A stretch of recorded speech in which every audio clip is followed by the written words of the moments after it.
Hey folks, this is Phil Adams with Andrew and Jay. Welcome to a VoteProPot-Cast Minisode. Andrew's going to get us started. What do you got, Andrew? Well, if you ever wanted to stretch your dollars, get more buzz for your buck, here are a few tips you can do to make your stash last longer. First thing you want to do is get a grinder, because when you grind it, it breaks up the trichomes less, and you end up smoking more instead of wasting it, having it stuck to the side of bags.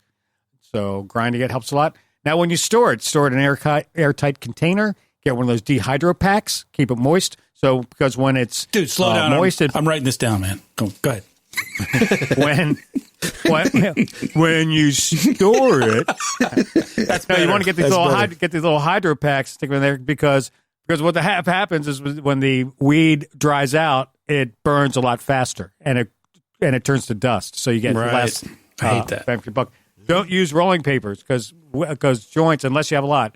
If you're on a budget, smoking joints is definitely sort of not the most efficient way to burn. And what you want to do is get a vaporizer or do micro hits. So those are the tips. All right. I'm still writing. Hold on. Okay. Now, if you're a cannabis lover and you like to travel, here are the 5 best countries to travel to. Coming in at number 1, the Netherlands. Obviously, it's been a great destination for cannabis enthusiasts. Too cold. For years. Yeah, for sure. Coming in at number 2, you don't have to go far for this one, the United States of America. Dun, dun, dun, USA. So apparently, Colorado they have these bong and breakfasts place. Nice. And now you can smoke weed in Vegas. Like you need another reason to do something decadent. Get in trouble in Vegas. Yeah, right. Yeah, that's great. Now Canada, eh? Oh yeah, those guys. Oh man, I imagine this I've gone skiing up there, man. It is beautiful, man. Beautiful.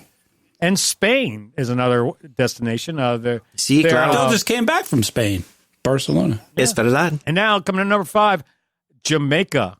Now apparently Jamaica's really jumping on board. They've really have made a lot of progress recently. There's legal dispensaries. There's you can still buy it off the streets. So when you're sitting on the beach, they just come up to you. I know, right up to you. And, I mean, they got like a big display set up. They're not hiding. They're not subtle at all. Yeah, I mean, you see these guys walking down the beach with like a cigar box, and they just, in plain. I'm talking about 10, 15 years ago. But now it's got to be But one thing: don't smoke weed or take any to Disneyland because they'll kick your ass out. That's not going to be a problem for me. That's good advice right there. Well, we've talked about Dr. Raphael Mechoulam, a researcher from Israel, on a number of our podcasts. Well, he's done it again. He's doing it again. I mean, this guy is the guru of all things cannabis. What he has discovered or perfected is a way to synthesize stable cannabinoid acids for research. So the cannabinoids, the terpenoids, the flavonoids, and so forth, in plant form, they're very unstable and not as easy to work with for a researcher, I understand. Dr. Mechoulam has, for those of you who don't know, he is a renowned name in the cannabis industry. He was the first guy to discover THC, first of all. He discovered the endocannabinoid system in the human body. He was the first to synthesize THC, and since then he has conducted all kinds of clinical trials with CBD and other cannabinoids. I mean, what he hasn't discovered about cannabis, there ain't.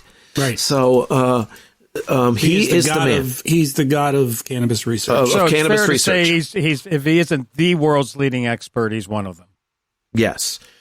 So this discovery, what it does is take these naturally unstable molecules of the cannabis plant, and he's been able to synthesize them to provide a consistent product for researching new therapies, etc., and across a wide range of medical applications, because he's able to do this with a whole spectrum of different cannabis compounds. Yeah. Mm-hmm. Well, pharmaceuticals have to be exact every time. Right. And cannabis, just by definition, is not every plant is different. That's right. If you don't have some consistency in your research, you're really just fucking around, you know?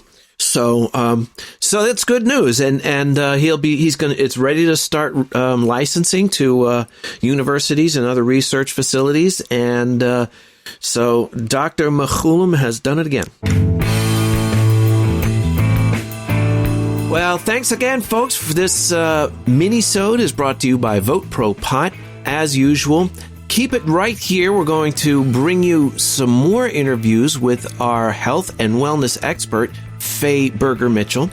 And follow us on LinkedIn, Twitter, Facebook, and Instagram. Send us an email, share us with your friends, and don't forget to vote ProPot.